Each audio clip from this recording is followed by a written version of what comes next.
नमस्कार दोस्तों, आप सभी के स्टडी फॉर यूपीएससी सेशन में स्वागत है। आज तारीख है 4 मई 2024 ईस्वी और आज का न्यूज़पेपर आर्टिकल डिस्कशन का वीडियो होगा ये।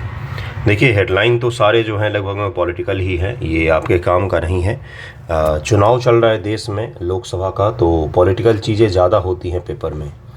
और चलिए आज का आर्टिकल डिस्कस करते हैं, जो आर्टिकल काफ़ी ज़्यादा इम्पोर्टेंट है।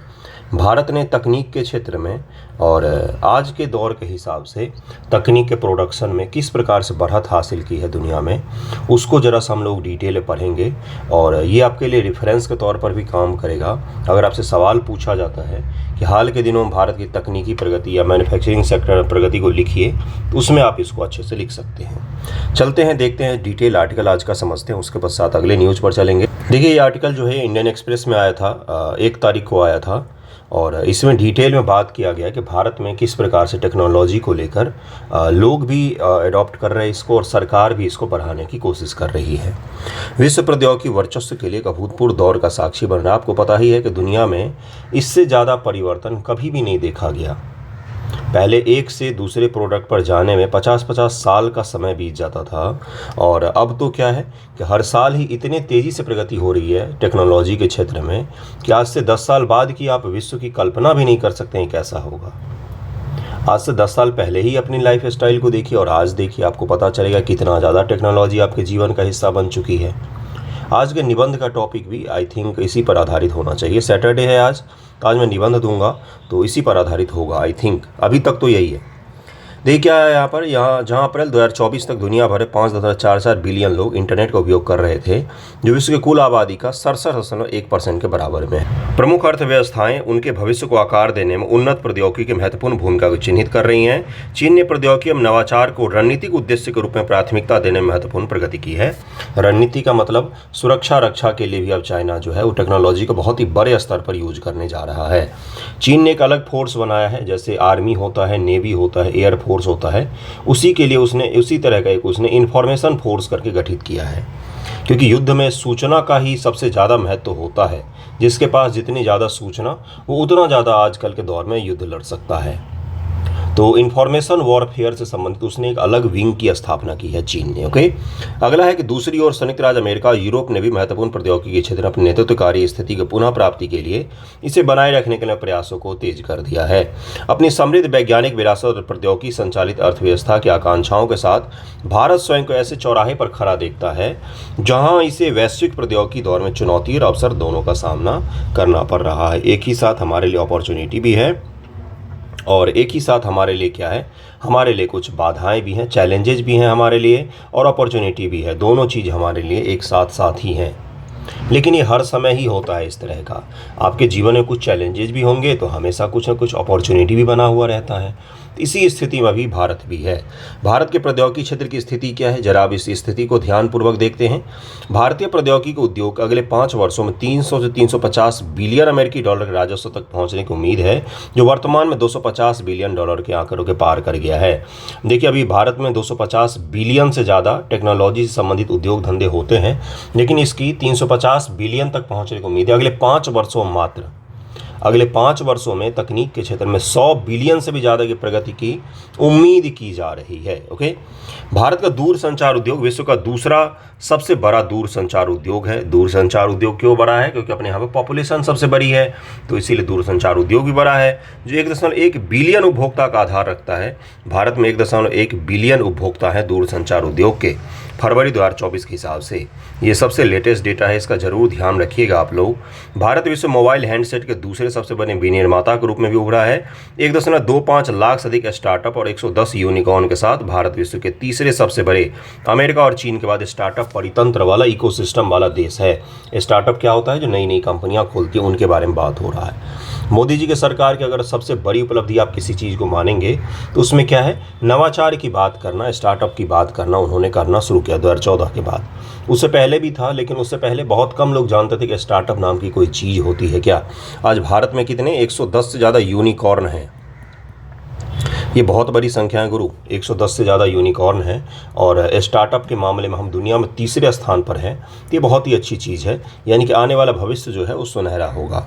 भारत में तकनीकी विकास को गति देने वाले प्रमुख उपक्षेत्र कौन कौन से हैं? IT, business process outsourcing, BPO, जिसको कई बार कस्टमर केयर वगैरह भी बोलते हैं सामान्य भाषा में, वैसे बीपीओ में और भी चीज़ें होती हैं। भारत का सेवा निर्यात समग्र निर्यात वृद्धि को आगे ले जा रहा है। आईटी और बीपीओ सेवाएं सबसे प्रमुख घटक हैं और भारत के सेवा निर्यात में इनका योगदान 60% से अधिक है। भारत के सेवा निर्यात में जो सर्विस का हम एक्सपोर्ट करते हैं उसमें आईटी और बीपीओ का सबसे बड़ा योगदान है। सर्विस एक्सपोर्ट के मामले में बीपीओ का योगदान क्या है? जैसे आईफोन है, मान लीजिए एप्पल कंपनी है, एप्पल कंपनी ने अपने सभी ग्राहकों को कस्टमर केयर का नंबर दे रखा है। तो अमेरिका का भी कोई ग्राहक है, वो अगर कॉल लगाते हैं तो कॉल कहाँ पर आता है? भारत आता है। भारत में जो नाइट शिफ्ट में जो लोग काम करते हैं बीपीओ में, क्यों काम करते हैं? भारत में कोई रात को थोड़ी ना कस्टमर की ओर कॉल करता है, कुछ लोग होते होंगे, लेकिन मैक्सिमम कॉल वो फॉरेन से होते हैं जिसको गाइड करना होता है भारत में बैठकर। ई कॉमर्स, भारत का ई कॉमर्स बाजार जिसमें ऑनलाइन यात्रा, फूड डिलीवरी, हेल्थ टेक जैसे विभिन्न क्षेत्र शामिल हैं, तेजी से विकास कर रहा है। आपको पता ही होगा, हर दूसरे दिन कोई ना कोई नया ऐप आ जाता है। बड़े उपभोक्ता आधार, विविध जनसांख्यिकी, लागत प्रभावी डिजिटल अवसंरचना, सुदृढ़ आपूर्ति श्रृंखला, परितंत्र जैसे कारकों से प्रेरित इस क्षेत्र में 2030 तक $1 ट्रिलियन अमेरिकी डॉलर जो है तक पहुंचने की उम्मीद की जा रही। 2030 तक $1 ट्रिलियन अमेरिकी डॉलर, $1 ट्रिलियन अमेरिकी डॉलर। लेकिन अब यहीं पर रुक जाइए। लेकिन बात ये है ना गुरु कि ये क्षेत्र जो है ये पैसों के मामले में बहुत ही बड़ा दिखेगा आपको, इनका योगदान इकॉनमी में बहुत ही बड़ा दिखेगा आपको, लेकिन ये जॉब बहुत कम प्रोवाइड करवाते हैं। अब तो और भी ज़्यादा कम हो जाएगा एआई के आने के कारण से, क्योंकि एआई ही हो सकता है कस्टमर केयर का काम कर ले, है ना, या फिर एआई ही हो सकता है कोडिंग का काम कर ले। आईटी सेक्टर में एआई का प्रवेश तो हो ही रहा है। आपको पता ही है कि आईआईटी दिल्ली में भी 30,000 के 35,000 के जॉब लग रहे हैं लोगों को, 30-35,000 का आईआईटी दिल्ली में लग रहे हैं। बिल्कुल सही सुन रहे हैं आप। तो ये क्या बता रहा हूँ मैं कि सर्विस सेक्टर जिसका सबसे ज़्यादा योगदान अपनी इकॉनमी में 60% ज़्यादा है, उसमें रोज़गार का उतना ही कम संभावना होता है और इसके कारण से अपनी इकॉनमी को जॉबलेस ग्रोथ वाली इकॉनमी भी कहा जाता है। अब आपको समझ में आ रहा होगा कि हमारी इकॉनमी जब इतनी तेज़ी से बढ़ रही है लेकिन फिर भी जॉब क्यों नहीं क्रिएट हो रहा है? क्योंकि मैन्युफैक्चरिंग सेक्टर में अभी भी हम कमज़ोर हैं। कुछ हद तक हमने सुधार किया है लेकिन फिर भी कमज़ोर हैं। फिनटेक व डिजिटल फाइनेंस, भारत विश्व के सबसे तेज़ी से विकास करने वाले वित्तीय प्रौद्योगिकी बाजारों में से एक मौजूद है। फिनटेक का मतलब क्या होता है? फाइनेंशियल टेक्नोलॉजी, जैसे पेटीएम, फ़ोनपे, ये फिनटेक कंपनियां हैं। ओके। डिजिटल भुगतान, विशेष रूप से यूनिफाइड पेमेंट इंटरफेस के माध्यम से डिजिटल भुगतान को आसान बनाया गया है। इन्वेस्ट इंडिया के अनुसार भारतीय फिनटेक बाजार के वर्ष 2025 तक 150 बिलियन अमेरिकी डॉलर तक पहुंचने की उम्मीद है। कितना? 150 बिलियन डॉलर तक। आरबीआई के अनुसार जून 2023 में कुल डिजिटल भुगतान 2.4 ट्रिलियन अमेरिकी डॉलर दर्ज किया गया। जून 2023 में यूपीआई के थ्रू में 2.4 ट्रिलियन अमेरिकी डॉलर जो है वो दर्ज किया गया है भुगतान, पेमेंट ऑनलाइन के थ्रू में। अमेरिका और चीन को हम ऑनलाइन पेमेंट के मामले में हमने पछाड़ दिया है। ध्यान रखिएगा, ये ऑनलाइन ट्रांजैक्शन का है, ये डिजिटल करेंसी नहीं है। ये तो पता होगा आपको, ये डिजिटल करेंसी नहीं है। डिजिटल क्या है? तो ट्रांजैक्शन हो रहा है, ट्रांजैक्शन हो रहा है। जो पहले पैसे देकर होते थे हाथ से, अब वो मोबाइल से हो रहा है, लेकिन डिजिटल करेंसी नहीं है। ओके। एडटेक, एडटेक का मतलब होता है एजुकेशन टेक, जैसे अनअकैडमी हो गई या बायजू है जो बर्बाद हो गई, और भी बहुत सारे एडटेक हैं। तो ये एडटेक का बहुत ज़्यादा है भारत में। उल्लेखनीय प्रगति हुई है। कोविड-19 महामारी के बाद बहुत तेज़ी गति से प्रगति भी हुआ, लेकिन कोविड-19 खत्म होने के बाद बहुत तेज़ी गति से इनका डाउनफॉल भी हुआ है। बिल्कुल सही सुन रहे हैं आप। भारत ई लर्निंग के लिए अमेरिका के बाद दूसरा सबसे बड़ा बाजार है, जिसका बाजार आकार 6 बिलियन अमेरिकी डॉलर का है। वर्ष 2025 तक 10 बिलियन अमेरिकी डॉलर बढ़ने की उम्मीद है। भारत अमेरिका के बाद ई लर्निंग के लिए दूसरा सबसे बड़ा बाजार है। ये तो आपको पता ही होगा, आप भी तो अभी ई लर्निंग ही कर रहे हैं, है ना। क्लीन टेक व नवीकरणीय ऊर्जा, सौर, पवन जैसी नवीकरणीय ऊर्जा स्रोतों भारत के केंद्रीय ध्यान ने क्लीन टेक या स्वच्छ प्रौद्योगिकी उपक्षेत्रों में विकास को बढ़ावा दिया। विभिन्न कंपनियां ऊर्जा भंडारण, स्मार्ट ग्रिड, इन सब में भी शामिल हो रही हैं और इससे भारत के तकनीकी नवीनीकरण को बल मिल रहा है। कुल नवीनीकरण ऊर्जा क्षमता वृद्धि के मामले में भारत वैश्विक स्तर पर चौथे स्थान पर है। नवीकरणीय ऊर्जा के ग्रोथ के मामले में हम दुनिया में चौथे स्थान पर हैं। भारत ने गैर जीवाश्म ईंधन 40% स्थापित विद्युत क्षमता का अपना लक्ष्य नवंबर 2021 में ही प्राप्त कर लिया था। और अंतरिक्ष क्षेत्र में भी भारत ने काफ़ी अच्छी प्रगति की है। अंतरिक्ष अर्थव्यवस्था को 2 से 3% का योगदान देता है। भारत की अर्थव्यवस्था को 2 से 3% का योगदान है। भारत वर्ष 2030 तक वैश्विक अर्थव्यवस्था में लगभग 10% की बृहत हिस्सेदारी प्राप्त करने का लक्ष्य रखता है कि दुनिया में अगर 100 रुपये का कहीं पर कारोबार हो तो उसमें से 10 रुपया हमारा होना चाहिए। 10 क्या, हमारा तो और भी ज़्यादा होना चाहिए। चंद्रयान 3 और आदित्य 11 जैसे हाल के सफल मिशन से हमारा जो है अंतरिक्ष में भी हमारा एक दबदबा बन रहा है। एक चीज़ और मैं बता दूं यहाँ पर रुककर, बहुत सारे बच्चे जो हैं आंसर राइटिंग जब करते हैं तो वो भावनाओं में बहकर गोदी मीडिया वाले शब्द यूज करते हैं, जैसे विश्व गुरु, कि भारत विश्व गुरु बनने वाला। 2 दिन पहले मैंने बोला था कोई क्वेश्चन दिया था तो उसमें विश्व गुरु जैसी चीज़ें ये सब मत लिखा कीजिए। विश्व गुरु क्या होता है बताइए मुझे। ये आरएसएस और भारतीय जनता पार्टी का एक शब्दावली है जिसको लेकर वो अपना पॉलिटिकल चीज़ें करते हैं, तो करने दीजिए। आप थोड़े से प्रोफेशनल बनिए। विश्व गुरु कोई पदवी नहीं होती है, समझना चाहिए आपको। विश्व गुरु बन जाएगा, इसका क्या मतलब बनता है बताइए मुझे। इसका कोई मतलब नहीं है भाई, लॉजिकल नहीं है ये। कोई विश्व आपके स्कूल में नहीं आकर पढ़ेगा विश्व गुरु क्या होता है, नहीं होता। आंसर राइटिंग में मत यूज किया कीजिए। डंका बज रहा है दुनिया में, ये सब शब्द मीडिया के शब्द हैं जो आप सुनते हैं टीवी पर, और फिर वही सड़क छाप भाषा आप राइटिंग में लिखते हैं जिसको मैं काटने का मेरा मन करता रहता है। तो ये सब शब्द मत लिखा कीजिए, थोड़ा सा प्रोफेशनल तरीके से आंसर राइटिंग कीजिए। मुझे पता है आपके चारों तरफ इस तरह का माहौल बना दिया गया मीडिया के द्वारा कि आपको लगता है कि सब कुछ हम ही हम हैं, बाकी तो दुनिया में कुछ है ही नहीं।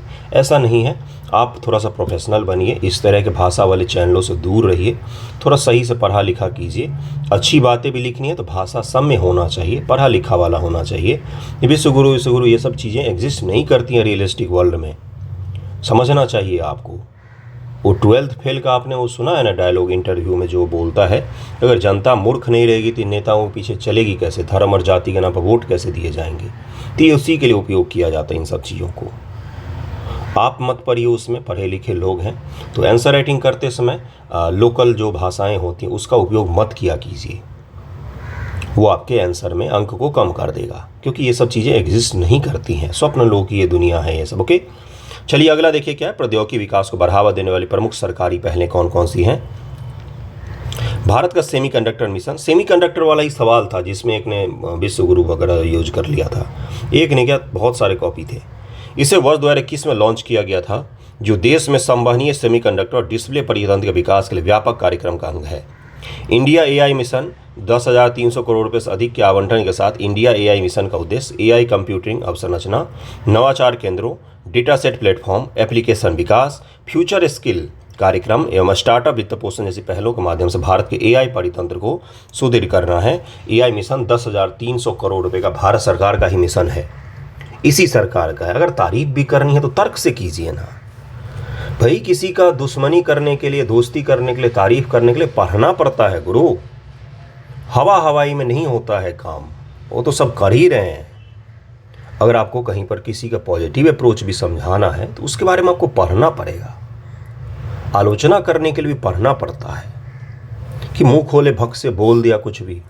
अगला देखिए, यह एआई नेतृत्व को बढ़ावा देने, इनके नैतिक तैनाती करने, एआई लाभों का लोकतांत्रिकरण करने का लक्ष्य रखता है। कितने शानदार शब्द हैं यहाँ पर। देखिए, एआई के लाभ का लोकतांत्रिकरण का क्या तात्पर्य है मुझे बताइए। कितना शानदार शब्द लिखा हुआ है, इसको आंसर राइटिंग में यूज कर सकते हैं। एआई के लोकतांत्रिकरण करने का तात्पर्य है कि एआई तक गरीब से लेकर अमीर वर्ग सभी को इसके जो उपयोग है उससे लाभ प्राप्त हो।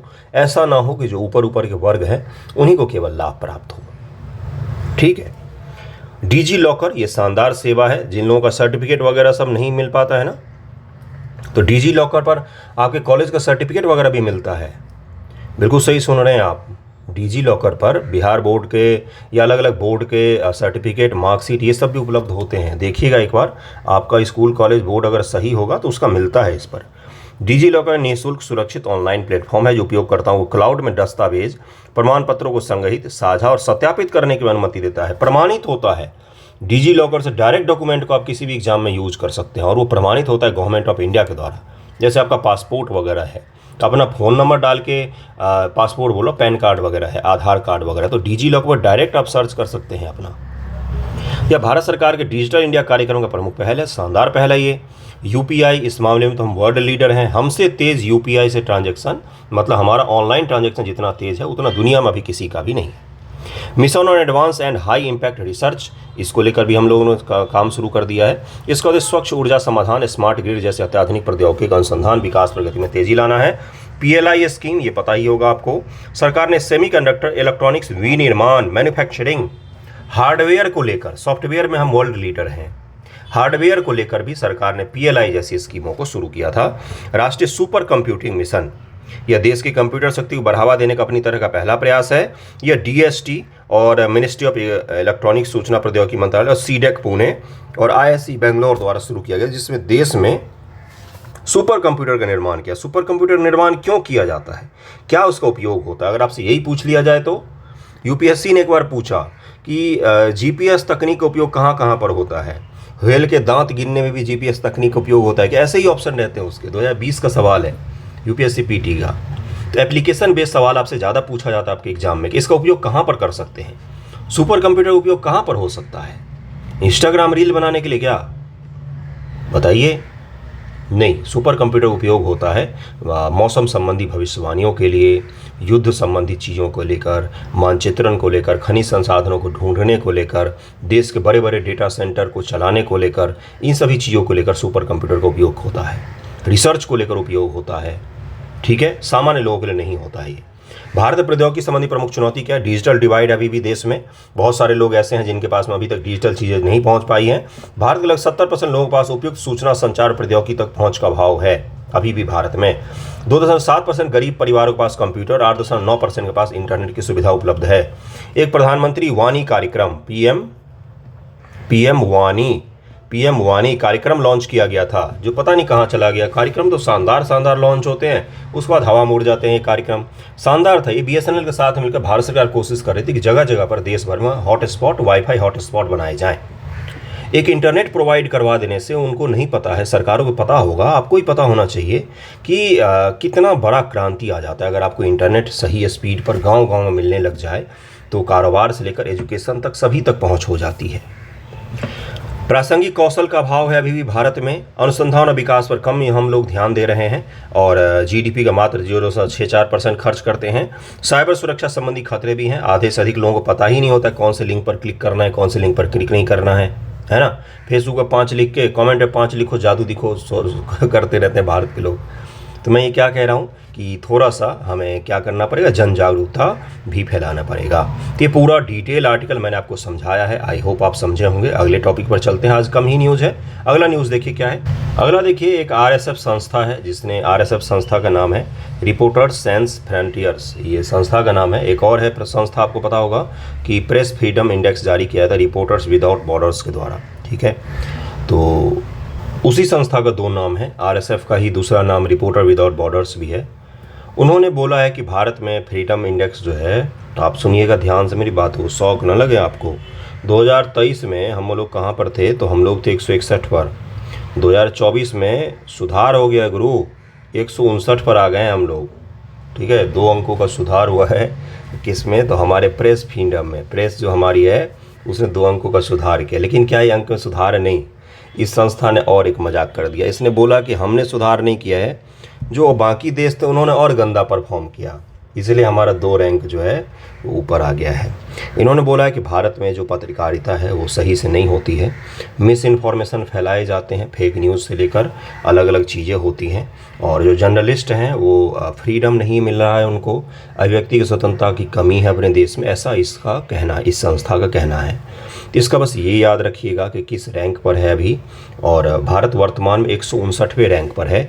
2 अंकों का सुधार हुआ है, ये ज़रूर याद रखिएगा। 2023 में हम 161वें रैंक पर थे और 2024 में हम 159वें रैंक पर आ गए हैं। दुनिया के सबसे बड़े लोकतंत्र हैं हम, 5वीं बड़ी इकॉनमी है हम, और हम प्रेस फ्रीडम में कहाँ पर हैं? 159वें रैंक पर हैं। नीचे से टॉप कर जाएंगे थोड़े दिनों में। टॉप पर कौन से देश हैं? तो नॉर्वे और डेनमार्क जो हैं ये टॉप पर रहते हैं हमेशा, और इरिट्रिया जो है वो सबसे बॉटम पर है, सीरिया जो है बॉटम से ठीक ऊपर है। तो एरिट्रिया सबसे नीचे है, सीरिया ठीक उसके ऊपर है, भारत 159वें पोजीशन पर है, 2023 में हम 161वें पोजीशन पर थे। नॉर्वे और डेनमार्क जो है टॉप पोजीशन पर हैं, और नॉर्डिक कंट्री हैं वो हर जगह टॉप पर रहते हैं, लोकतंत्र में टॉप पर रहते हैं, प्रेस में टॉप पर रहते हैं, हैप्पीनेस में टॉप पर रहते हैं, यूएनडीपी के रहते हैं, यूएनईपी में रहते हैं, सभी तरह के रैंकिंग में टॉप पर रहते हैं। खैर हमारा रैंक खराब है तो हम इसको झुठला देंगे, बोलेंगे गलत रैंकिंग है। चलिए आगे बढ़ते हैं अगले टॉपिक पर। अगला देखिए क्या है, India and Indonesia agree to enhance defence industry collaboration. ये बहुत ही शानदार पहल है। क्यों है? क्योंकि भारत और इंडोनेशिया का अगर आप लोकेशन देखेंगे तो अगर हिंद महासागर को सुरक्षित बनाना है तो इंडोनेशिया अगर मजबूत देश होता, बहुत ज़्यादा मजबूत देश होता, तो अकेला इंडोनेशिया ही हिंद महासागर को सुरक्षित बना सकता था। भारत के जो डिफेंस का कंपनियां हैं अलग अलग और डिफेंस इंडस्ट्री है वो कोलैबोरेशन कर रही है इंडोनेशिया के साथ में। इंडोनेशिया का भारत से भी ज़्यादा चीन के साथ में नज़दीकी संबंध है। ये चीज़ क्लियर हो गया होगा आपको। बहुत बार भारत के अगेंस्ट भी इंडोनेशिया स्टैंड लेता रहा है। तो यहाँ पर बात ये हो रही है कि भारत की बहुत सारी कंपनियाँ, जिसमें टाटा है, लार्सन टर्बो है और भी कई सारी कंपनियाँ हैं, ये इंडोनेशिया के साथ में आने वाले दिनों में डिफेंस उत्पादन को लेकर काम कर सकते हैं। रक्षा सुरक्षा से चीज़ों के जुड़े हुए गोली बम बारूद चीज़ें जो होती हैं उसके उत्पादन के लिए काम कर सकते हैं। मझगांव डॉक शिपयार्ड लिमिटेड जो है ये उनके नेवी के लिए शिप बना सकता है। तो ये हमारे देशों के बीच में कोलैबोरेशन स्थापित किया गया है इंडिया और इंडोनेशिया के बीच में। इसको ध्यान में रखिएगा। और अगर इंडोनेशिया के साथ हमारे रिलेशन अच्छे होंगे तो जो हिंद महासागर को लेकर हमारी चिंता बनी रहती है, इसमें चीन का प्रवेश हो रहा है, ये सब चीज़ें थोड़ी सी कम हो सकती हैं। हालांकि इंडोनेशिया का चीन के साथ भी काफ़ी अच्छा रिलेशन है। ओके, तो ये सही है कि DRDO, Tata, Larsen turbo, Mahindra और मझगांव शिपयार्ड लिमिटेड, अलग अलग जो संस्थाएं भारत में, वो इनके साथ में समझौता कर रही हैं। चलिए अगले टॉपिक पर चलते हैं। अगला देखिए क्या है कि बहुत ही बड़े स्तर पर इनक्वाइज, अब ये क्या है इसके बारे में मैं बताऊंगा। ये एक संस्था है जो काम करती है भारत में, इसके बारे में बताऊंगा। इसने एक अलर्ट जारी किया है कि स्वेल वेव जो होते हैं ये क्या होते हैं, तो ये कहाँ से चले हैं, ये अटलांटिक महासागर से चले हैं। अटलांटिक के पास से कब चले हैं, तो 26 जून को ये चले थे, 26 अप्रैल को चले हैं। देखिए यहाँ पर लिखा हुआ है हिंद महासागर में भारत के तट से 10,000 किलोमीटर दूर से ये जो स्वेल वेव है, स्वेल वेव क्या होता है, मुख्य रूप से हवा द्वारा प्रेरित या तापमान में डिफरेंस के कारण से जब पानी दूसरी तरफ में बहना शुरू कर देती है और हवा फिर उनमें और योगदान दे देता है, तो ये स्वेल वेव बहुत ही खतरनाक रूप धारण कर लेती हैं। ये कहीं कहीं पर मीटर भर से भी ज़्यादा तेजी गति से, मीटर से भी ज़्यादा ऊंची होकर तट जो होते हैं, कोस्टल एरियाज होते हैं, उनसे टकराते हैं और तटों के एरिया में फ्लड का सिचुएशन क्रिएट कर देते हैं। किन किन राज्यों में अलर्ट जारी किया गया है, देखिए यहाँ पर लिखा हो वेस्ट बंगाल, महाराष्ट्र, उड़ीसा, तमिलनाडु, केरल, लक्षद्वीप, अंडमान निकोबार आइलैंड, इन सभी जगहों पर इनक्वाइज ने अलर्ट जारी कर दिया है कि कृपया करके संडे को सुबह में 11 बजे के बाद से तट के समीप में न जाएं, क्योंकि ये आपको भारी नुकसान पहुंचा सकता है। तटीय क्षेत्रों में भारी स्तर पर बाढ़ आने की भी संभावना जताई जा रही है। लेकिन केरल के सामान्य जो लोग होते हैं, केरल के लोकल लैंग्वेज में इसको कहा जाता है कल्ला कडल। क्या कहा जाता है? कल्ला कडल, कल्ला कडल, कल्ला कडल कहा जाता है। पूछ लेगा हाल ही में चर्चा में रहा कल्ला कडल से क्या तात्पर्य है, इसका मतलब तो रोग सी, खतरनाक समुद्र, इसका ये तात्पर्य होता है। इसका क्या है भाई, तो ये 11:30 PM पर केरल के तट पर या अलग अलग जगहों पर ये टकरा सकता है और इसके कारण से नुकसान होने की संभावना भी हो सकती है और इसीलिए अलर्ट जारी कर दिया गया इनक्वाइज के द्वारा। अब ये क्या भला है, इसको समझते हैं, कहाँ पर है, किसके द्वारा स्थापित है, किस मंत्रालय के तहत में काम करता है, इन सभी चीज़ों को जरा सा देख लेते हैं हम लोग। देखिए इसका फुल फॉर्म क्या है, Indian national centre for ocean information service, Indian national centre for ocean information service INCOIS. 1999 में स्थापित, 1999 में स्थापित यह संस्था पृथ्वी विज्ञान मंत्रालय के तहत में एक स्वायत्त संगठन है। पृथ्वी विज्ञान मंत्रालय इनक्वाइज सागरीय क्षेत्र में उपयोगकर्ताओं कई प्रकार के निःशुल्क सेवाएं प्रदान करता है। ये मछुआरों से लेकर अब तटीय तेल अन्वेषण उद्योग जैसे विशिष्ट उपयोगकर्ताओं को भी अपनी सेवाएं प्रदान करता है और उनको बोलता है कि ये काम करो, ये काम मत करो। यह भारतीय सुनामी प्रारंभिक चेतावनी केंद्र, Indian tsunami early warning system, centre के माध्यम से सुनामी, तूफान के लहरों आदि पर तटीय आबादी के लिए निगरानी, चेतावनी सेवाएं प्रदान करता है। और इसी ने अलर्ट जारी किया है कि भाग जाओ, कोस्टल एरिया से भाग जाओ, 1.5 मीटर से 2 मीटर, 1.5 मीटर से 2 मीटर करीब में बड़ा सा वेव आने वाला है। ओके, कहाँ से? तो अटलांटिक महासागर से चला था वो, अब भारत पहुँच रहा है वो। Indian tsunami early warning system INCOIS Hyderabad की इकाई है जो वैश्विक महासागरों में होने वाले सुनामी की घटनाओं में सलाह तथा पूर्वानुमान जारी करता है।